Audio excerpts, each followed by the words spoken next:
அரண்சை நேயர்களுக்கு வணக்கம். நான் மதநெறி உலகன். இன்னும் நமது சிறப்பு விருந்தினர் தோழர் நாதன் அவர்கள். நிறைய விஷயங்கள் வாதிக்க இருக்கிறோம், அவரை வரவேற்கலாம். வணக்கம் தோழர். வணக்கம். நேற்று விஜய் நன்றி தெரிவிப்பு கூட்டம் நடத்தினார். C Joseph Vijay Saint Joseph கல்லூரியில் அவர் பெரும்பாலும் இப்படித்தான் ஒன்று வீண் ஆரம்பிக்கிற மாதிரியான இடங்களை தேர்வு செய்வார், அல்லது ஜோசப்னு வர்ற மாதிரி இடங்களை தேர்வு செய்வார். சென்ட் ஜோசப் கல்லூரியில் ஒரு நன்றி தெரிவிப்பு கூட்டம் 5000 பேருக்கு உள்ளதான் இருக்கணுங்கிற அந்த எஸ்ஓபியும் அவர் ஃபாலோ பண்ணியிருக்கிறார். 4998 பேருக்கு தான் QR கோடு கொடுத்த அந்த அட்டையும் கொடுத்துருக்குறாங்க. அவருடைய உரை பல்வேறு கேள்விகளுக்கு பதிலளிக்கும் விதமாக, பல்வேறு விமர்சனங்களுக்கு பதில் சொல்ற விதமாக அமைந்தது அப்படின்னு அவங்க தரப்புல இருந்து சொல்றாங்க. உங்களுடைய பார்வை என்ன? சென்ட் ஜோசப் காலேஜில் கூட்டம் நடத்தியிருக்காரு. இதற்கு முன்னாடி ஆட்சியில் இருந்த திமுக எங்கேயாவது என்னைக்காவது காலேஜில் கூட்டம் போட்டிருக்காங்களா? இல்லை, அரசியல் கூட்டம் நடத்தினது இல்லை. அரசியல் கூட்டம் என்பது பொது இடங்களில் தான் நடத்தியிருக்கிறாங்க. அப்போ இதுவே ஒரு விதி மீறல்.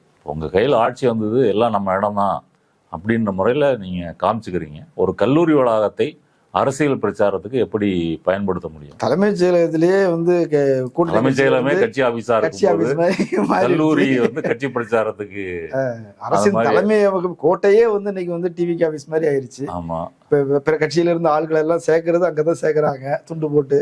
ஆமா, குதிரை பேரமே தலைமைச் செயலகத்துல தான் நடக்குது. ஆமா, அப்படி இருக்கும்போது அது ஒரு விதிமீறல். அடுத்தபடியாக தன்னுடைய ஆட்சி வந்துருச்சு அப்படின்றதுனால விஜயோட அந்த கல்ட்டு டிசார்டர் இருக்கு இல்லையா, அது இன்னும் ரொம்ப அதிகமாயிருச்சு. ஏர்போர்ட்லேருந்து சென்ட் ஜோசப் காலேஜ் 10 கிலோமீட்டர் தூரம்னா 10 கிலோமீட்டர் தூரத்துக்கு 1000 போலீஸை போட்டு பேரிகேடை வரிசையாக நிறுத்தி அதில் வெயிலில் மக்களை நிற்க வச்சு இவர் ஏசி வேனுக்குள்ளே இருந்து டாட்டா காமிச்சிட்டு போகிறாரு. முன்னாடி வேறு ஆட்சின்னா இது நடந்திருக்க வாய்ப்பு இல்லை. இப்போ அவருடைய சொந்த ஆட்சின்றதுனால இப்போ பேரிகேடெல்லாம் 10 கிலோமீட்டருக்கு போடணும்னா எவ்வளவு செலவு, டிரான்ஸ்போர்ட்டு, அப்புறம் போலீஸ் 1000 போலீஸுக்கு செலவு, பஸ் எல்லாம் சுற்றி விட்டுருக்குறாங்க. மக்கள் வெறுப்பில் இருந்தாங்க, சத்திரம் பஸ் ஸ்டாண்டுக்கு போக முடியலை அப்படின்னு சொல்லி அங்கங்கே இறக்கி விட்டுருக்குறாங்க. இப்படி பல மக்களுக்கு இன்னல்களை ஏற்படுத்தி தான் அந்த நிகழ்ச்சி நடந்திருக்கு. இது கண்டிப்பாக பொதுமக்கள் மத்தியில் விஜய்க்கு ஒரு கெட்ட பெயரை ஏற்படுத்தும். இப்படி ரோட் ஷோவும் இதுவும் நடத்தினா. அடுத்தது 5000 பேருக்கு அனுமதி அப்படின்னு சொன்னால் ஏற்கனவே தாவி குதிச்சுட்டு போகிறாங்க. இப்போ போலீஸ் ஏதாவது தடுத்தாங்கன்னா எங்கள் ஆட்சி. இப்போ QR கோடெல்லாம் செக் பண்ணிலாம் அனுப்பலை, அது பேருக்கு ஒரு SOPக்காக சொல்லிக்கிறாங்களே தவிர அவங்க மனம் போன வாக்கில் தான் வராங்க. அதில் எல்லாம் ஃபுல்லான பிறகு ஒரு கூட்டம் வந்திருக்கு. அது விட முடியாதுன்னு சொன்ன உடனே திமுக ஒழிகன்னு கோஷம் போடுறாங்க. திமுக அராஜக ஒழிக அப்படின்னு. அப்போ உள்ள விடலைன்றதுக்கே கூட திமுக தான் காரணம் அப்படின்னு தொண்டர்கள், ரசிகர்கள் பயிற்றுவிக்கப்பட்டிருக்கிறார்கள். அதை தான் விஜயும் மேடையிலையும் பேசுறாரு. அவர் ஒன்று முடிவு பண்ணிட்டாரு, நம்ம தேர்தல் பிரச்சாரத்துக்கு முன்னாடியாக இருந்தாலும், தேர்தலுக்கு முன்னாடி பிரச்சாரம் பண்ணாலும் சரி, நம்ம ஆட்சியை கைப்பிடித்து பிரச்சாரம் பண்ணாலும் சரி, ஒரே முழக்கம் திமுக வெறுப்பு தான். தன்னுடைய எவர் கிரீன் வில்லன் அப்படின்றது திமுக தான். திமுகவை வில்லனாக அப்படி பொசிஷன் பண்ணி பண்ணி பண்ணி எந்த பிரச்சனைனாலும் கண்ணை மூடிட்டு அங்க தள்ளிடலாம். இப்ப சட்டம் ஒழுங்கு பிரச்சனையா? உங்க ஆட்சியில தான் போதை எல்லாம் பரவிச்சு, அதை நீங்க கண்ட்ரோல் பண்ணிருந்தீங்கன்னா நடந்திருக்குமா? இல்ல, இப்ப இவர் சொல்றாருல, இப்ப நாங்கள் எஃபிசியன்டான ஆபீசர்ஸ் எல்லாம் போட்டுக்கிறோம், விரைவாக நடவடிக்கை எடுக்கிறோம், நீதிமன்றத்திலையும் சொல்லியிருக்கிறோம், அங்க விரைவா தீர்ப்பு வாங்கி கொடுத்துருவாங்க, அப்படி ஒரு பவர்ஃபுல்லான ஒரு கவர்மெண்ட் சொல்றாரு. ஆனா நாளுக்கு நாள் கொலைகளும் ரேப்பும் அதிகரிச்சுட்டு போயிட்டு இருக்குதே, பாலியல் வன்கொடுமையும். இல்ல, அது போன திமுக ஆட்சியில தவறுன்றாரு அவரு. எப்படி அது தவறா இருக்க முடியும்? இப்ப போலீஸை பொறுத்த வரைக்கும் மெத்தனமாக அலட்சியமாக இருக்கிறாங்க. இந்த ஆட்சியாளர்கள் இவர்களை பார்த்து அவங்க எந்த பயமும் இல்லை. இப்ப நேற்று கூட்டத்தை பார்த்தீங்கல்ல, அதை ராஜ்மோகனை பார்க்கும்போது உங்க அமைச்சர்னு தோணுச்சா, ஆங்கர்னு தோணுச்சா? அவரு ஆங்கர் மாதிரி தான் இருக்கிறாரு, அவர் ரமேஷ் ரசிகர் மாதிரி தான் இருக்கிறாரு, விஜய் ஆக்டர் மாதிரி தான் இருக்கிறாரு. அதுக்கு என்ன பண்ண முடியும்? ஆமா, புசி ஆனந்த் எனக்கெல்லாம் ஓட்டு இல்லை, இந்த மூஞ்சிக்கெல்லாம் யார் ஓட்டு போட போறா, எல்லாம் தளபதி விஜய்க்கு விழுந்த ஓட்டு. அப்ப எல்லாம் மாண்புமிகு அமைச்சர்னு சொல்லக்கூடிய அந்த பதவிகள் எல்லாம் பேசப்பட்டாலும் யாரும் அங்க அமைச்சர் மாதிரி பேசல. எல்லாரும் விஜய் துதி பாடுறாங்க. விஜயை பொறுத்த வரைக்கும் சட்டம் ஒழுங்குக்கு போலீஸ் ஆபீசர் எல்லாம் போட்டேன் சொல்றாரு. அப்புறம் ஏன் குற்றம் நடந்துட்டு இருக்குது? அப்ப போலீஸை பொறுத்த வரைக்கும் இந்த ஆட்சியாளர்கள் நம்மளை சோய் தெரிய மாட்டாங்க, நம்ம ஃப்ரீயா ஜாலியா இருக்கலாம் அப்படின்ற முறையில் அவங்க மெத்தனமா இருக்கிறாங்க. இல்ல, இப்ப நீங்க கோயம்பேடு சம்பவத்தை எடுத்துக்கங்க. ஒரு பெண் கார் ஏற்றி கொல்லப்பட்ட அந்த சம்பவத்துல அந்த பொண்ணு நைட் 2 மணி வரைக்கும் பார்ல இருந்திருக்கா, அதுதான் தப்பு அப்படின்னு தானே விமர்சனங்கள் வருது. அந்த பார் யாருக்கு சொந்தமானது? குளத்தூர் தொகுதியில விருப்ப மனு அளித்த ஒரு தாவேகா நிர்வாகிக்கு சொந்தமானதுதான் அந்த பாரு. ஆனா பத்திரிகைகள் இதை செய்தியில முதல்ல வந்தபோது எல்லா பத்திரிகைகளும் கொண்டு வந்த செய்தி என்ன தெரியுமா? அந்த இடித்து கொலை செய்த கார் திமுக கொடியை கட்டியிருந்தது. இதை எந்த விதமான ஆதாரங்களையும் சரிபார்க்காமல் உறுதி செய்யாமல் அந்த திமுக எதிர்ப்பை கொண்டு போயிட்டு அதை கீழே வரைக்கும் கொண்டு போயிடுவாங்கன்னு சொல்லி திட்டமிட்டு இதை செய்திருக்கிறார்கள். அதுக்கு பிறகு பாத்தீங்கன்னா அதை பத்தி பேச்சே இல்லை. ஆனா பார் ஓனரு தாவேகாக்காரரு. அப்ப பார் 12 மணிக்கு மூடணும். எப்படி நீ 3 மணி 4 மணி 24 மணி நேரம் எப்படி ஓடுது? பிரைவேட் பார் தானே. பிரைவேட் பாருக்கும் அப்படி அனுமதி கிடையாது. அடுத்தது மைனர்கள்லாம் வரவழி 18 வயசுக்கு குறைவா இருக்கக்கூடிய இளைஞர்களை பாருக்கு அனுமதிச்சு அவங்களுக்கு மது ஊற்றி கொடுத்துருக்காங்க. அதான் இவர் சொல்லியிருக்கிறாரு இல்லையா, விஜய் சொல்லியிருக்கிறாரு இல்லையா, இனிமே ஆதார் அட்டை இல்லாம யாருக்கும் சரக்கு கொடுக்க கூடாது அப்படிலாம் சொல்லியிருக்கிறாரு. ஆமா, இப்ப தாவேக்காரங்க நான் என் கட்சிக்காரங்க அப்படின்னு சொல்லிட்டு போனா பார் நடத்துறவனே தாவேக்காரனா இருக்கும்போது என்ன மனநிலை அப்படின்னாங்க? 2 விஷயங்க. ஒண்ணு, போலீஸ் இந்த ஆட்சி நிர்வாகம் நம்மளெல்லாம் கண்ட்ரோல் பண்ணாது, அதனால நம்ம முடிஞ்ச அளவு ரொம்ப சுறுசுறுப்பா பார்க்க தேவையில்லை, ஒரு சுமாரா பார்த்தா போதும் முடிவுக்கு வந்துட்டாங்க. இன்னொரு ரவுடிகள், கிரிமினல்கள், குற்றவாளிகள் இவங்களை பொறுத்த வரைக்கும் இந்த ஆட்சியில நம்ம பெரிய அளவுக்கு நம்மளை கண்டுக்க மாட்டாங்க அப்படின்னு அவங்க நம்பிக்கை வந்துருக்கு. அதனாலதான் நாள்தோறும் கொலை சம்பவங்களும் ரேப்புகளும் அதிகரிச்சுட்டே போகுது. இல்ல அப்படி நம்ம சொல்ல முடியுமா? இப்ப வீடுகள்ல கஞ்சா செடி வளர்த்ததை இப்போ போலீஸ் தான் போய் பிடிச்சது. இப்போ ஒரு வீட்டில் கஞ்சா பொட்டலமா இருந்தது போய் போலீஸ் பிடிச்சிருக்கிறாங்க. பைக்கில் கொண்டு வந்து பிடிச்சிருக்கிறாங்க. அப்போ அதுவும் நடக்க தானே செய்யுது. ஆமாங்க, இதெல்லாம் பல்வேறு அழுத்தங்கள், விமர்சனங்கள். இப்போ நீங்க கடந்த 15 நாட்களாக எதிர்கட்சிகளாக இருக்கட்டும், இல்லை ஊடகங்கள் வரக்கூடிய செய்திகளாக இருக்கட்டும், அந்த குற்றம்ன்ற கேட்டகரியில் போனீங்கன்னா அவ்வளவு வருது. நீங்க இப்ப தூத்துக்குடி பக்கம் ஸ்ரீவைகுண்டம் இருக்கு.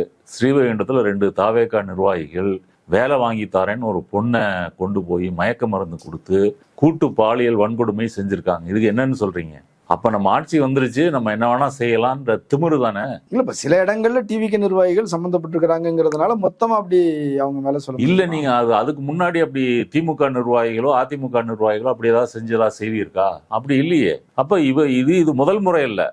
இப்ப வேலூர் செங்கல் சூளையில போய் மாதம் 1 லட்சம் ரூபாய் கொடுக்கணும்னு சண்டை போட்டு கேட்டது யாரு? இல்ல அதுவும் நடந்திருக்கு. விஜயகுமார் அப்படி நடந்திருக்கு. பார்ல போய் 10 ரூபா வாங்குறீங்கல்ல ஒயின் ஷாப்ல, அதை கொடுங்கன்னு கேட்டது கூட நடந்திருக்கு. போராட்டம் எல்லாம் நடந்திருக்கு. இப்ப டாஸ்மாக எங்கள்கிட்ட வசூல் வாங்குறாங்கன்னு சொல்லி திருவாரூர் நினைக்கிறேன் அந்த மாவட்டத்துல எல்லா டாஸ்மாக் கடைகளும் பூட்டிட்டு போராட்டம் பண்ணிருக்காங்க. சேலத்துல போராட்டம், மயிலாடுதுறையில. ஆமா, இப்படி பல பிரச்சனைகள் இந்த 15-20 நாட்களாக ஓடிட்டு இருக்குது. அப்படி இருக்கும்போது போலீஸுக்கு தெரியாம குற்றங்களோ போதைப் பொருள் விற்பனையோ பொதுவாக நடக்கிறது இல்லைங்க. இப்போ ரவுடிகளுக்கிடையே ஏதாவது பிரச்சனை பண்றாங்க, பிளான் பண்றாங்க அப்படின்னா இன்ஃபார்மர் மூலமாக போலீஸுக்கு தகவல் வந்துடும். அதே போல போதைப் பொருள் எவ்வளவு விற்கிறாங்க அப்படின்னு, என்ன யார் விற்கிறாங்க என்னன்றதும் தகவல் வந்துடும். அவங்களுக்கு தெரியாம தானே விற்பாங்க. தெரியாமல்லாம் விற்க முடியாது. இப்போ தண்டையார்பேட்டையில விஷ்ணுன்னு ஒரு பையன் கஞ்சா விற்கிறத போலீஸுக்கு தகவல் கொடுத்துருக்காரு. உடனே அந்த கஞ்சா வியாபாரிகள் கத்தி பாட்டில்லாம் வைத்துக்கொண்டு அந்த இளைஞரை கதற கொலை செய்திருக்கிறாங்க. இல்ல போலீஸுக்கு தகவல் கொடுத்து அவருக்கு இப்படி தெரியும். யாருக்கு? அந்த பையன் போலீஸுக்கு தகவல் சொல்லியிருக்கிறான். போலீஸ் இவங்களுக்கு தகவல் கொடுத்துருக்கு. அப்படித்தானே பார்க்க முடியும். இப்ப விஷ்ணு எங்கள்கிட்ட தகவல் கொடுத்துருக்காருப்பா, நீங்க கொஞ்ச நாள் செய்யாதீங்க, இல்ல கொஞ்சம் பாத்துருங்க, ஏதோ ஒண்ணு. போலீஸுக்கு எப்படி இன்ஃபார்மர் இருக்காங்களோ அதே போல கஞ்சா வியாபாரிகளுக்கு போலீஸ் இன்ஃபார்மர் இருக்கலாம். எப்படி அவங்களுக்கு தெரிஞ்சது புகார் கொடுத்துருக்காங்கன்னு? இந்த மாதிரி சென்சிட்டிவான கேஸ்ல வந்தாங்கன்னா புகார்தாரர்களுடைய அடையாளங்கள் மறைக்கப்படணும், காக்கப்படணும், அவங்களுக்கு பாதுகாப்பு கொடுக்கணும். இதெல்லாம் இருக்கா இல்லையா? இது முதல் சம்பவமும் இல்லை.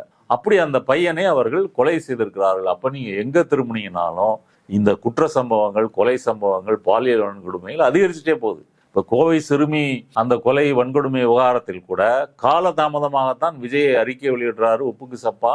அடுத்ததாக காலதாமதமாகத்தான் போன் பண்ணி பேசுறாரு.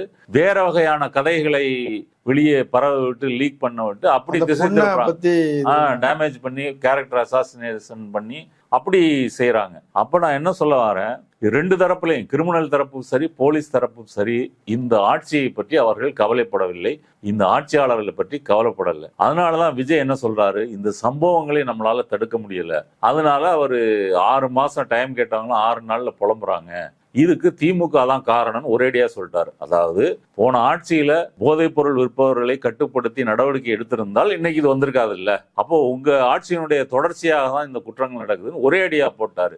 இப்ப தாவேகா ரசிகர்கள், பக்தர்கள் தங்களுடைய சமூக வலைதளங்கள் மூலமாக இன்னும் 5 வருஷத்துக்கு என்ன கொலை நடந்தாலும், என்ன போதையில பிரச்சனை வந்தாலும் இதுக்கு காரணம் திமுக தான் அப்படின்றத கொண்டு போவாங்க. அது உண்மையா இருக்கணும்னு அவசியம் இல்லை. எப்படி கோயம்பேடுல திமுக கொடி கட்டிய கார் இதான் இடித்து தள்ளியது அப்படின்னு ஒரு பொய் பிரச்சாரத்தை செஞ்சாங்களோ, இது தமிழ்நாடு முழுக்க அவங்க கண்டிப்பாக செய்வார்கள். அவங்களுடைய எக்கோ சிஸ்டமே இப்படிதான் செயல்படுது. இந்த திமுக வெறுப்பை தேர்தலுக்கு முன்னாடி பேசினது வரைக்கும் கூட ஓகே. இப்ப நீங்க ஆட்சியில இருக்கீங்க, முதலமைச்சரா இருக்கிறீங்க, அப்படி இருக்கும்போது எவ்வளவு பொறுப்புணர்வோட அதை பேசணும். எங்களை நம்பிதான் மக்கள் வாக்கு கொடுத்துருக்காங்க, கவர்மெண்ட் ஃபார்ம் பண்ணியிருக்கோம், இதை நாங்கள் கண்டிப்பாக தடுப்போம் அப்படிதானே சொல்லணும். இப்பவும் திமுக தான் காரணம் அப்படின்னு பழி போடுறீங்க அப்படின்னா அப்ப நீங்க எதுக்கு ரிசைன் பண்ணிட்டு போயிருங்க. திமுக ஆட்சியில் நடந்த கொடுமைகள் இன்னும் தொடர்கிறது, எங்களால் சமாளிக்க முடியல, அப்படி ரிசைன் பண்ணிட்டு போங்க. எதுக்காக உட்கார்ந்துருக்கிறீங்க? அப்ப தான் முதலமைச்சர்னு சொல்லணும், தனக்கு கான்வாய் வரணும், எல்லாரும் பாராட்டணும், சல்யூட் அடிக்கணும். இந்த அதிகார போதையில மட்டும்தான் விஜய் இருக்காரு. இல்லைன்னா ஏர்போர்ட்ல இறங்கி 10 கிலோமீட்டர் தூரத்துக்கு டாட்டா காமிச்சு வர வேண்டிய அவசியம் என்ன? அந்த வெயில்ல இப்படி ஆயிரக்கணக்கான மக்களை நிறுத்தி அவர்களை இப்படி சித்திரவதை செய்ய வேண்டிய அவசியம் என்ன? அப்ப விஜயோட அந்த புகழ் போதை இருக்கு இல்லையா, தன்னுடைய அந்த சுயமுக போதை, நார்சிசிஸ்ட்னு சொல்றாங்க இல்லையா, அந்த டிசார்டர் இப்ப விஜய்க்கு இன்னும் அதிகமாயிருக்கு. தன்னை எல்லாரும் புகழணும், பாராட்டணும், அந்த நோய் இன்னும் அதிகமாயிருக்கு. அந்த புகழ் போதை தான் அவரை வாழ வைக்கிறது. அடுத்தது இது ஒரு என்ன சொல்றது, பிரஸ்ஸை இது வரைக்கும் சந்திக்கல. எதற்கும் இந்த 15 நாட்கள் என்ன நடந்திருக்குன்றத பத்தி முறையான தகவல் இல்ல. அமைச்சர்கள் ஆளுக்கு ஒரு பக்கம் உளறிட்டு இருக்கிறாங்க. டாஸ்மாக் மூடி இருக்கிற 717 டாஸ்மாக் க்ளோஸ் பண்ணிருக்கிறேன்னு சொல்றாரு. அதே சமயம் புதிதாக டாஸ்மாக் கடைகள் திறக்கப்பட்டிருக்குது. அந்த இடம் ஸ்கூலுக்கு பக்கத்துல இருக்கு, கோயிலுக்கு பக்கத்துல இருக்கா, அப்ப 500 மீட்டர் தள்ளி இடத்துல திறக்கணும். அதற்கான ஏற்பாடுகள் நடந்துட்டு இருக்குது. அப்ப அந்த 700 சொச்சம் கடைகள் மூடுறோம்னு சொன்னதுல 400 சொச்சம் மூடணும்னு சொல்றாங்க. இப்ப மூடினதுக்கு டாஸ்மாக் நிர்வாகம் என்ன சொல்லுது? அப்ப இந்த விதிமுறை மீறாம இப்ப விஜய் போட்டிருக்கிற உத்தரவு 500 மீட்டருக்குள்ள இருக்கக்கூடாது இல்லையா? கோவில், மருத்துவமனை, பள்ளி, இந்த மாதிரி முக்கியமான பொது இடங்கள் பக்கத்துல இருக்கக்கூடாது. அப்ப 500 மீட்டருக்கு தள்ளி திறப்போம். அப்படி பண்றாங்க. எடப்பாடி ஆட்சியில மாநில நெடுஞ்சாலைகள் அமைக்க கூடாதுன்னு அதுல மாநில நெடுஞ்சாலை இல்லைன்னு ஆகிட்டாங்க. அப்படி பண்ணாங்க இல்லையா? அது மாதிரி இந்த கடைகள் திறக்கப்படுகிறது. பல தனியார் பார்கள் 24 மணி நேரமும் ஓடிட்டு இருக்குது. இப்ப தாவேகாரங்க டாஸ்மாக் பார்களை எடுப்பதற்கு, அதை தாங்கள் நடத்துவதற்கு அந்த போட்டி நடந்துட்டு இருக்குது. இப்ப இவங்க எல்லாருமே நம்ம ஆட்சி நடக்குது, நம்ம ஆட்சியில நம்ம வைக்கிறதான் சட்டம் அப்படின்ற முறையில் இருக்கிறதுனால எல்லா டாஸ்மாக் கடைகளும் 24 மணி நேரத்துல சரக்கு கிடைச்சிட்டு இருக்கு. தனியார் பார்களும் 24 மணி நேரம் ஓடுது. அப்ப எதை காட்டுகிறது? வெளியே விஜய் ரசிகர்கள் என்ன பிரச்சாரம் பண்றாங்கன்னா, தலைவர் 700 கடையை மூடிட்டாரு, ஸ்டாலின் மூடினாரா, எடப்பாடி மூடினாரா, நாங்க தானே மூடி இருக்கோம். ஆனா உள்ளுக்குள்ள தோண்டி பாத்தீங்கன்னா இதான் உண்மை. இல்லப்போ டாஸ்மாக் பாரு 24/7 திறந்துருக்குது, சரக்கு முழு நேரம் ஓடிட்டு இருக்குதுங்கிறதுனால சட்ட ஒழுங்கு சரியில்லைங்கிற மாதிரில நீங்க சொல்றீங்க. ஆமாங்க, அந்த போதையிலே போடுறவங்க இப்ப நீங்க கோயம்பேடு கேஸே எடுத்துக்குங்க. உள்ள தண்ணியை போட்டு இருந்திருக்கிறான். தண்ணி போட போட என்ன ஆகும், என்ன செய்வோன்றது இல்லை. அந்த பெண்கள்கிட்ட அத்துமீறி நடந்திருக்கிறான், அவங்களோட சண்டை வந்திருக்கு. அப்புறம் ஏதோ விலைக்கு விட்டு சமாதானப்படுத்தி வெளியே எடுத்திருக்கிறாங்க. வெளியே யாரோ காரை விட்டு எரிஞ்சிருக்கிறான். இவங்க தான் எரிஞ்சாங்கன்னு சொல்லி அந்த வேகமா போய் அந்த ஸ்கூட்டர்ல போன 4 பேரை இடிச்சு தூக்கி இருக்கிறாங்க. அப்ப இதுக்கெல்லாம் போதை காரணம் இல்லாம யாரு? எப்படிங்க நீங்க 12 மணி தான் டைம்னு எதுக்கு வச்சிருக்கிறாங்க பாருக்கு? அதுக்கு பிறகு இந்த அசம்பாவிதங்கள் நடக்கக்கூடாது அப்படின்றதுக்காக தானே வச்சிருக்கிறாங்க. அந்த சமயம் போலீஸ் ஊத சொல்லி எல்லா இடங்கள்லயும் அந்த சோதனை பண்ணுதா இல்லையா? அதெல்லாம் இப்ப குறைஞ்சிருக்குன்னு சொல்றாங்க. நான் விசாரிச்ச வரைக்கும் இல்ல. ஆமா, சோதனையே இல்லைன்ற அளவு அது குறைந்து போயிருக்கு. நான் எங்கேயும் பார்க்கல. ஆமா, அப்படி போயிருக்குது. அப்படி இருக்கும்போது அப்ப இதுக்கெல்லாம் இந்த போதை காரணமா இருக்கா இல்லையா? ஒரு தாவேகா நிர்வாகியோட பார்லையே சட்டத்தை மதிக்காமல் மைனர்களுக்கு மதுவை சப்ளை பண்ணிருக்கிறான் அப்படின்னு சொன்னா, அப்ப போலீஸ் போய் அந்த கோயம்பேடு அந்த பார்காரன்ட்ட கேட்டா என்ன சொல்லுவார் அவரு? நான் தாவேகா நிர்வாகி, குளத்தூருக்கே நான் அப்ளை பண்ணியிருக்கேன் போட்டியிடுவதற்கு, எங்கிட்டே வச்சுக்கிறீங்களா? அப்படிதானே பேசுவாங்க. அப்ப இதை நீங்க யோசிச்சு பாருங்க. ஆளுங்கட்சின்னா போலீஸ் ஒதுங்கிதான் நிப்பாங்க. ஆமா, ஒதுக்கிதான் நிப்பாங்க. அதை இவர்கள் தங்களுக்கான ஒரு சலுகையாக பயன்படுத்தி கொண்டு முன்ன இருந்ததை விட இப்ப சப்ளை மது ஆறாக பெருக்கெடுத்து ஓடுகிறது. அதே போல போதைப் பொருளும் பெருக்கெடுத்து ஓடுகிறது. அதனுடைய விளைவாக இந்த குற்ற சம்பவங்கள், கொலைகள் இது நடந்துட்டு இருக்குது. எவ்வளவு சம்பவங்கள், எத்தனை பாலியல் வன்கொடுமைகள், அதுல தாவேகாரங்க சம்பந்தப்பட்டதும் இருக்கு. அப்ப இதெல்லாம் என்னன்னு நீங்க சொல்லுவீங்க? இது ஒரு பக்கம். இன்னொரு பக்கம் ஒரு நன்றி அறிவிப்பு நடந்துருச்சு. ஆனால் நேற்று மாநிலங்களவை உறுப்பினர் அந்த சிவி சண்முகம் ரிசைன் பண்ணார் இல்லையா, அந்த இடம் காலியாக இருக்குது அப்படின்றதுனால இப்போ அதுக்கு தேர்தல் என்பது போல செய்திகள் வந்திருக்குது. டிவிகேல இருந்து தான் ஜெயிக்கிறதுக்கான வாய்ப்பு அவங்களுக்கு தான் எம்எல்ஏக்கள் அதிகமாக இருக்கிறாங்க. யார் வருவா அப்படின்றது மாதிரியான ஒரு கேள்வி வந்திருக்குது. திரிஷாவுக்கும் வாய்ப்பு இருக்குதுன்னு சொல்கிறாங்க, பிரவீன் சக்கரவர்த்தி நேற்று இன்னைக்கு உள்ள போயிட்டார். இன்னைக்கு பனையூரில் தான் இருந்து அங்கே அதுக்கான முயற்சிகள் காங்கிரஸுடைய அழுத்தம்னு சொல்றாங்க. ஜெகதீஷ்னு அவருடைய அந்த ரூட் நிறுவனத்துடைய அவருக்கும் வாய்ப்பு இருக்குதுன்னு சொல்றாங்க. அப்புறம் ஜான் ஆரோக்கியசாமி, விஷ்ணு ரெட்டி இவர்களும் போட்டியில் இருக்கிறாங்க அப்படின்னு சொல்றாங்க. ஸோ டிவிகே சார்பாகவே ஒரு 4 பேர் இருக்கிறாங்க, காங்கிரஸ் சார்பாகவும் ஒருத்தர் இருக்கிறாங்க. யாருக்கு வாய்ப்பு இருக்குன்னு நினைக்கிறீங்க? யாருக்கு வாய்ப்புன்னா, இப்ப காங்கிரஸ் எடுத்தீங்கன்னா காங்கிரஸோட ரொம்ப நெருங்கி போனீங்கன்னா நான் உனக்கு வச்சிருவேன் ஆப்புன்னு பிஜேபி மிரட்டி இருக்கு. அதனாலதான் இவர் கேரளாவில் சதீசன் முதலமைச்சராக பதவியேற்பு விழாக்கு இவர் போகலை. அதே போல டெல்லிக்கு போய் மோடியை 7-8 நிமிஷம் பார்த்துட்டு எப்படி இருக்கீங்க, நல்லா இருக்கீங்களா, இதான் எங்க மனு அப்படின்னு கொடுத்துட்டு அந்த மனுவில் வந்தே மாதரத்துக்கு முன்னாடி தமிழ்தாய் வாழ்த்து பாடுவதற்கு நீங்கள் அனுமதிக்கணும்னு அவர் சரண்டர் ஆயிட்டார், காலிலே விழுந்துட்டார்.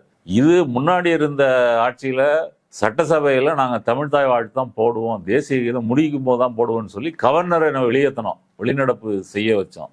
ஆனா இப்போ ஒரு மோடிட்ட போய் உரிமை கேட்கிறாரு. இப்போ மோடி என்ன சொல்வாரு, இது மத்திய அரசனுடைய உத்தரவுங்க, அதெல்லாம் மீற முடியாது, நீங்க அதுபடியே பின்பற்றுங்க அப்படின்னு சொல்லுவாரு. நாளைக்கு சட்டசபையிலேயோ பொது இடங்கள்லயோ வந்தே மாதரம் பாடிட்டு 3ஆவதா தமிழ் தாய் வாழ்த்து பாடினா விஜய் ஆட்கள் என்ன சொல்லுவாங்க, இது எங்க கையில இல்ல, சென்ட்ரல் கவர்மெண்டே சொல்லிட்டாங்க, புரோட்டோகால் யூனியன் கவர்மெண்டே சொல்லிட்டாங்க, அதுல இருந்து நாங்க மாற முடியாது இப்படின்னு சொல்லிடுவாங்க.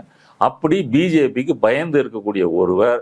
அதே போல ராகுல் காந்தி சோனியா காந்தி ஏன் பார்க்கல, அந்த சந்திப்பு எப்படி கேன்சல் ஆச்சு? அமித்ஷா பார்க்க முடியாதுன்னு சொன்ன உடனே அவங்க புரிஞ்சுக்கிட்டாங்க, உஷாராயிட்டாங்க, நம்ம அவங்களோட வச்சுக்கூடாது. இவ்வளவுக்கும் சோனியா காந்தி வீட்டுக்கு வெளியே ஃபிளெக்ஸ் வச்சிருக்கிறாங்க, வரவேற்பு. விஜய் ராகுல்லாம் சேர்ந்து இருக்கிற மாதிரி வரவேற்பு ஃபிளெக்ஸ் எல்லாம் நிறைய இருக்கு. ஆனா போக முடியல, பார்க்க வேணான்னு முடிவு மட்டும் 10 மணிக்கு ஃபிளைட் ஏறி வந்துட்டாரு. அதனால காங்கிரஸோட ரொம்ப நெருக்கம் வைத்துக் கொள்வதை பிஜேபி விரும்பலன்றதுனால விஜயும் விரும்பல. இப்ப பிரவீன் சக்கரவர்த்திக்கு அவர் சீட்டு கொடுக்கறதா இருந்தா அது ஒரு பிரச்சனை. காங்கிரஸுக்கு ஒரு ராஜ்யசபா எம்பி கூடுது, இதை கண்டிப்பாக அமித்ஷா விரும்ப மாட்டார். அதனால இது காங்கிரஸுக்கு போறதுக்கு வாய்ப்புகள் குறைவு. ஒரு கால் பிரவீன் சக்கரவர்த்திக்கு கொடுத்தா என்ன, எதுக்காக கொடுக்கலாம் அப்படின்னு சொன்னா, இவர் தான் நம்மளுடைய செல்வாக்கை கரெக்டா கணிச்சு காங்கிரஸை இந்த பக்கம் கொண்டு வரதுக்கு முயற்சி பண்ணாரு, மற்றவங்க எல்லாம் ஒத்துழைக்கல. ஆனா தேர்தல் முடிந்த பிறகு அப்படியே அலாக்கா 5 எம்எல்ஏக்களை கூட்டிட்டு நம்ம ஆட்சிக்கு ஆதரவு கொடுக்க வச்சுட்டாரு அப்படின்ற முறையில அவர் கொடுக்கலாம். என்னுடைய கருத்து பிஜேபிக்கு பயந்துட்டு கொடுக்காம இருக்கதான் வாய்ப்பு இருக்கு. த்ரிஷாவை பொறுத்த வரைக்கும் பதவியேற்பு விழாவா இருக்கட்டும், அல்லது எலெக்ஷனுக்கு முன்னாடி அவங்க ஒரே ட்ரெஸ் போட்டுட்டு ஒரு திருமண விழாவுக்கு போனதா இருக்கட்டும், இதெல்லாம் பார்க்கும்போது செல்வி 2.0 அப்படின்றது நமக்கு நினைவுக்கு வருது. செல்வி 2.0 என்னெல்லாம் செஞ்சாங்களோ, இப்போ பதவியேற்பு விழாவில் த்ரிஷா வராங்க, கூட்டம் முடிஞ்சவொடனே எந்திரிச்சு எல்லாருக்கும் கை காமிக்கிறாங்க, கை அசைக்கிறாங்க, ரசிகர்கள்லாம் கத்துறாங்க. அப்படி இருக்கும்போது த்ரிஷாவை மேலவை ராஜ்யசபாவுக்கு அனுப்புவதுன்னு ஒரு முடிவு எடுத்தார் அப்படின்னு சொன்னா, எப்படி விஜய் ஒரு கல்ட் அரசியலை பிரம்மாண்டமா கொண்டு போகிறாரோ அதற்கு ஒரு வாரிசா த்ரிஷா இருக்கலாம்ல. இப்போ த்ரிஷா வராங்கன்னாலும் கூட இந்த கூட்டங்கள் ரோட் ஷோல எல்லாம் கூட தானே போகுது. அதுவும் விஜய்க்கு பிடித்த த்ரிஷா அப்படின்ற முறையில அந்த கூட்டம் ஊடகங்களும் பின்னாடியே போவாங்க, பின்னாடி போவாங்க. அப்ப நமக்கு இன்னொரு ஆள் நமக்கு இருக்கு. இப்ப விஜய் மாசத்துல அவர் பாவம் அதிக உழைப்பு செய்யறதுனால ரெஸ்ட் எடுத்துட்டு இருக்கும்போது த்ரிஷாவை பிரச்சாரத்துக்கு எடுப்பலாம், த்ரிஷா ரெஸ்ட் எடுக்கும்போது விஜய் போகலாம். அடுத்து எப்படி ஜெயலலிதாவுக்கு முதல்ல ராஜ்யசபா உறுப்பினர் பதவி தான் கொடுத்தாங்க, டெல்லியில லாபி பண்ணி. ஆமா, கொடுத்துட்டு அடுத்தது கொள்கை பரப்பு செயலாளர் முகம் இருந்ததுன்னா அங்க நல்லா இருக்கும், நல்லா இருக்கும். அப்ப இவங்களும் ஒரு பார்ப்பன பெண்ணு. அப்ப இதெல்லாம் கூட்டி கழித்து பார்க்கும்போது த்ரிஷாவுக்கு கொடுக்கறதுக்கு வாய்ப்பு இருக்கு. மற்றபடி த்ரிஷா ஒரு அக்மார்க்கான ஒரு பார்ப்பன பெண் அப்படின்றத சொல்லலாம். அவங்க மாடலிங் உலகத்துல இருந்து வந்தாங்க, மிஸ் சென்னையா தெரிவு செய்யப்பட்டு ஆனந்தவுடன் தொடர்ந்து அவங்க அட்டைப்படத்துல போட்டு அப்படிதான் அவங்க ஒரு நடிகையா வந்தாங்க. அவங்க சாதி, அவங்களுடைய வர்க்கம், இதெல்லாம் அவங்க தொடர்ந்து தமிழ் சினிமாவில் நடிப்பதற்கு முக்கியமான காரணம். அப்ப நீங்க த்ரிஷா ஆரம்ப கால நடிகையா இருக்கும்போது அவங்க கூட மாடலிங் உலகத்துல இருந்த ஒரு பெண்ணு அந்த மாடலிங் ஏஜென்ட் இருப்பாங்க இல்லையா, அவங்க தவறா நடந்துக்கிறாங்கன்னு சொல்லி ஒரு புகாரை பொதுவெளியில சொல்றாங்க. அப்ப அந்த நபர் குறித்து த்ரிஷாவிட்ட கேட்கும்போது த்ரிஷா என்ன பதில் சொன்னாங்கன்னா, அந்த பாதிக்கப்பட்ட மாடல் பெண் என்னுடைய ஃப்ரெண்டு, அதே போல அந்த குற்றம் சாட்டப்பட்ட அந்த நபரும் என்னுடைய ஃப்ரெண்டு, அதனால அதை பத்தி நான் சொல்ல விரும்பலன்னு சொல்லிட்டாங்க. இதுதான் த்ரிஷாவுடைய யோக்கியதை. இப்ப தாவேகா விஜய்க்கு குடித்த செல்வாக்கெல்லாம் பார்த்திருக்கும் போது விஜய்க்கும் அப்படி ஒரு கணக்கு இருக்கும். நம்ம இப்ப எம்ஜிஆர் மாதிரி, நம்ம அதிமுக மாதிரி நம்ம கட்சியை கொண்டு போயிட்டு இருக்கோம், அப்படி இருக்கும்போது த்ரிஷா வந்து அப்படிதான் ஜெயலலிதா வச்சாதான் அது வச்சா இருந்தாங்கன்னா அந்த இது கரெக்டா இருக்கும் அப்படின்னு முடிவெடுப்பதற்கு நிறையவே வாய்ப்பு இருக்கு. ஜான் ஆரோக்கியசாமி, விஷ்ணு ரெட்டி அவங்க எல்லாம் இங்கேயே கொடுத்தாச்சு இல்ல, தமிழக அரசின் சிறப்பு ஆமா அதிகாரிகள், முதல்வருக்கு ஜெகதீஷ் ஒருத்தர் இருக்கிறாரு, பாக்கி இருக்கிறாரு. ஜெகதீஷ் இப்பதான் வீடு கட்டி போயிட்டு அவர் வாழ்த்திட்டு வந்திருக்காரு. ஜெகதீஷை பொறுத்த வரைக்கும் அவர் அந்த ரூட் மாஃபியா வேலை செய்யறதுக்கே அவர் நிறைய பணிகள் இருக்கும். அதனால இப்போ பாராளுமன்றத்துக்கெல்லாம் போய் அவர் வந்து செய்ய வேண்டிய தேவையில்லை. ஒருவேளை பாராளுமன்றத்துக்கு போனா கூட அந்த ரூட் மாஃபியா மூலமாக தமிழ்நாடு முழுக்க ஒரு பொய் பிரச்சாரத்தை கட்டியமைத்து தமிழக வெற்றி கழகம் வெற்றி பெறுவதற்கு அவர் கடுமையாக உழைத்திருக்கிறார் அப்படின்றதுனால அவருக்கு ஒரு எலும்பு துண்டு போடுவோம், ஒரு பரிசு கொடுப்போம் அப்படின்னு ராஜ்யசபா. இப்போ எம்ஜிஆர் வந்து தமிழ்நாட்டில் முன்னாடி வந்து மேலவை இருந்தது. அந்த மேலவை ஏன் கலைச்சார் தெரியுமா? ஏன் கலைச்சாருன்னா வெண்ணிற ஆடை நிர்மலாவை அதில் மெம்பராக போடுறாரு. வெண்ணிற ஆடை நிர்மலா வந்து திவாலானவர் அப்படின்னு கோர்ட் அறிவிச்சிருச்சு. அந்த இன்சால்வென்சி அப்படின்னு அறிவிச்சதுனால அவங்க மேலவையில் உறுப்பினராக ஆக முடியாது. அப்ப என்னுடைய வெண்ணிற ஆடை நிர்மலா இந்த மேலவையில் உறுப்பினர் ஆக முடியாதுன்னு சொன்னா இந்த மேலவை என்ற ஆணியே வேண்டாம் அப்படின்னு எம்ஜிஆர் கலைச்சிட்டாரு. நிர்மலாவுக்கு இடம் இல்லைன்னா அந்த இடமே வேண்டாம். அதுக்கு முன்னாடி தமிழக சட்டசபையில மேலவைன்னு ஒண்ணு இருந்துச்சு. அதுல வந்து அறிஞர்கள்லாம் பேசுவாங்க, அப்படி இருப்பாங்க. எப்படி எம்எல்ஏ மாதிரி அது எம்எல்சி அப்படி இருந்துச்சு. அப்போ ஒரு தனக்கு பிடித்த நடிகைக்காக மேலவே கலைச்சிட்டார் அப்படிங்கும் போது இவங்களுடைய சிந்தனை முறையெல்லாம் எப்படி இருக்கும்னு நம்ம வந்து யோசிச்சு பார்த்துக்கணும். அதனால இவங்களை பொறுத்த வரைக்கும் இந்த மொத்த அதிகாரம், பதவி, ஸ்தாபனங்கள், நிறுவனங்கள் எல்லாமே தங்களுடைய குடும்ப சொத்து மாதிரி தான் பார்ப்பாங்க. இப்போ முன்னாடி அந்த ரத்தன் பண்டிட்டுக்கு கொடுத்தாரு இல்லையா, அவருக்கு ஏன் வந்து கொடுக்கணும்? ஜோசியர். இப்ப ஜான் ஆரோக்கியசாமிக்கு தகுதி என்ன? இப்ப பிரசாந்த் கிஷோர் வந்து போன வாட்டி திமுக பயன்படுத்துச்சு. முடிச்ச உடனே பிரசாந்த் கிஷோருக்கு ஏதாவது பதவி கொடுத்தா மக்கள் ஏத்துக்குவாங்களா? ஏத்துக்க மாட்டாங்க. அது வந்து அவருடைய தொழில். அதுக்கு நீங்க பணம் கொடுக்குறீங்க, அதோட முடிஞ்சு போச்சு. இப்ப இவரை அது மாதிரி பண்றப்ப விஜய் வந்து இந்த ஆட்சியை எப்படி பாக்குறாருன்னு சொன்னா தன்னுடைய சொந்த ஒரு குடும்பம் போல பாக்குறாரு. சொந்த குடும்பம்ன்றதோ சொந்த தொழில். அவர் சினிமா தொழில அவர் யாரெல்லாம் நண்பர்களா இருந்தாங்களோ அவங்களெல்லாம் இந்த ஆட்சியில வந்து இருக்கணும் அப்படின்னு அவர் இயல்பாகவே நினைக்கிறார். டெல்லிக்கு போகும்போது யாரெல்லாம் கூட்டு போனாரு? இந்த 8 பேர் எல்லாருமே அது விக் ஸ்பெஷலிஸ்ட்ல இருந்து விஷ்ணு ரெட்டி வரைக்கும் எல்லாமே இந்த மாதிரி இவங்கெல்லாம் போனாங்க. இவங்களுக்கு தமிழக அரசியலுக்கு என்ன சம்பந்தம் இருக்கு? ஒரு சம்பந்தம் இல்லை. அப்ப இவர்கள் ஜனநாயகத்தையும் சட்டசபையையும் ஆட்சியையும் எந்த அளவுக்கு கிள்ளுக்கிறையாக மதிக்கிறார்கள் என்பதற்கு இந்த செய்திகள்லாம் ஒரு சான்று. அதனால த்ரிஷா மேல ராஜ்யசபா உறுப்பினரானா ஆச்சரியப்படுறதுக்கு ஒண்ணும் இல்லை. இன்னொரு விஷயம் ஒன்று ஓடிக்கிட்டு இருக்குது. இன்னைக்கு நேற்று டெல்லிக்கு அண்ணாமலை போயிருக்கிறார், தனி கட்சி தொடங்க போகிறார் அப்படின்ற மாதிரி செய்தி. தமிழ்நாட்டில் வந்து இளைஞர்களுடைய எழுச்சி, ஒரு அரசியல் மாற்றம், வீழ்த்தவே முடியாதுன்னு சொல்லப்பட்ட திமுகவை வீழ்த்திட்டாங்க. ஸோ இளைஞர்களுக்கு ஒரு எதிர்காலம் இருக்குது அப்படின்னா இப்போ 40 வயசு உள்ள அண்ணாமலைக்கு ஒரு பெரிய எதிர்காலம் இருக்குது. ஒரு வைப்ரண்டான ஒரு லீடராக வந்து பிஜேபியில் இருந்தார். அப்படிங்கிற வகையில் அவர் பிஜேபியில் இருப்பது தான் அது தடை அவருக்கு. ஸோ வெளியே இண்டிபெண்டாக ஒரு பார்ட்டி ஆரம்பிச்சார்னா விஜய் என்ன மாதிரி ஸ்கோர் பண்ணாரோ அப்படி ஸ்கோர் பண்ணுறதுக்கு ஒரு வாய்ப்பு இருக்குது அப்படின்ற மாதிரியான செய்திகள் பலரும் பேச ஆரம்பிச்சிட்டாங்க. இப்போ இன்னைக்கு பிஎல் சந்தோஷ் வந்து கூப்பிட்டுக்கிறாரு, அவரை பார்க்க போயிருக்கிறதா சொல்கிறாங்க. ரிசைன்மெண்ட் வருவாரா அல்லது அங்கே காம்ப்ரமைஸ் பண்ணிக்குவாரா, தனி கட்சி தொடங்குவாரா? அண்ணாமலையை பொறுத்த வரைக்கும் அவருடைய எழுச்சி என்பது 2024 தேர்தலில் தான் தனித்து நின்னாங்க இல்லையா, அதிமுகவும் பிஜேபியும். அதில் ஒரு ரிசல்ட் காட்டினாரு. அதை தாண்டி அண்ணாமலை தலைகீழாக என்னாலும் செய்ய முடியாது. இப்போ விஜய்னு தாவேக்கான ஒரு புது ஃபேக்டர் வந்துருச்சு. இதில் அண்ணாமலை தனியாக கட்சி ஆரம்பித்து அந்த கட்சிக்கு ஒரு கட்டமைப்பெல்லாம் உருவாக்கி விஜயோட மோதுறது அப்படின்றதெல்லாம் ஒரு பெரிய வேலை. ஆனால் அண்ணாமலையை பொறுத்த வரைக்கும் மீடியா போய் பேசுவதோ பதில் சொல்லுவதோ அப்படி முயற்சி பண்ணுவார். அதாவது விஜயை எதிர்த்து இவர் பேசுறது, பிரச்சாரம் பண்றது அப்படின்றது நடக்கும். ஆனா ஊடகங்களை பொறுத்த வரைக்கும் இப்ப விஜய் பின்னாடி தான் போறாங்களே தவிர முன்பு எப்படி அண்ணாமலைக்கு முக்கியத்துவம் கொடுத்தாங்களோ அது இனிமேல் கொடுப்பாங்களா அப்படின்றது ஒரு கேள்விக்குறி. ஏன் அப்படின்னு சொன்னா இப்ப விஜய் வந்து காசு பணம் செலவழிக்காம ஊழிய மீடியாவை எப்படி பயன்படுத்துறாருன்னா, மீடியாவில் விஜயை காமிச்சா மக்கள் நிறைய பேர் பார்க்குறாங்க, டிஆர்பி ரேட்டிங் ஏறுது. அதனால அவர்கள் தொடர்ந்து விஜயை வந்து வீட்டில இருந்து வெளியே வந்து திரும்ப போற வரைக்கும், தூங்குற வரைக்கும் காமிச்சிட்டு இருக்கிறாங்க. ஆனா அண்ணாமலைக்கு இப்ப இந்த சூழல்ல அப்படி ஒரு வாய்ப்பு இல்லை. ஆனா நம்ம தனி கட்சி ஆரம்பிக்காம பிஜேபிலையும் ஒரு பொறுப்பு கொடுக்காம நம்மளை டம்மியா வச்சிருக்கிறாங்க. நம்ம வந்து கூட்டணியோட 18% வாக்கு வாங்கினோம், இன்னைக்கு அது 2.5% குறைஞ்சு போச்சு. திரும்பவும் நோட்டாவுக்கு போட்டியிடுகின்ற கட்சியாக பிஜேபி மாறி போச்சு. இப்படி இருக்கும்போது நமக்கு வந்து மீண்டும் தமிழக தலைவர் அது மாதிரி ஏதாவது கொடுத்தீங்கன்னா நான் வந்து ஆக்டிவா செய்வேன், இல்லைன்னா நான் தனி கட்சி அப்படின்ற சிந்தனையில் அவர் இருக்கிறாரு. நிருபர்கள் கேட்கும்போது வெளிப்படையா அவர் மறுத்து பேசல. எல்லாம் கொஞ்சம் பொறுங்க, 2-3 நாள்ல பதில் சொல்லுவேன் அப்படின்னு சொல்றாரு. அவரை பொறுத்த வரைக்கும் சில கோவை தொழிலதிபர்கள் இவங்களுடைய ஆதரவோட நம்ம இந்த ஆரம்பிக்கலாம்.